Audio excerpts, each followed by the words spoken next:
এখানে তোমরা দেখো যে এখানে একটা হিটার দেখা যাচ্ছে, এটা তোমার ওয়্যার হিটার বলে, ওয়্যার হিটার, হ্যাঁ, বা কেবল হিটার। এই হিটারটা দেখো যে এখানে যদি বরফ জমে, সে বরফটাকে গলিয়ে দেয়। কখন গলায়?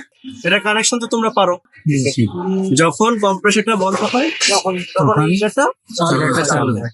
এখন দেখো যে এখানে এই টিউবটা থাকে, এখানে টিউবের পরিমাণ কম, এজন্য এটা টেম্পারেচারও কি এখানে কম। এখানে টেম্পারেচার কত থাকে? 5 থেকে 10। এখানে কিন্তু ভেরিয়েশন আছে।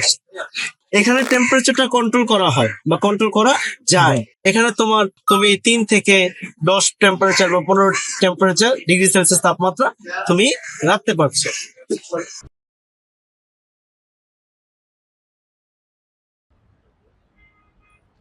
দক্ষ হয়ে বিদেশ যাব,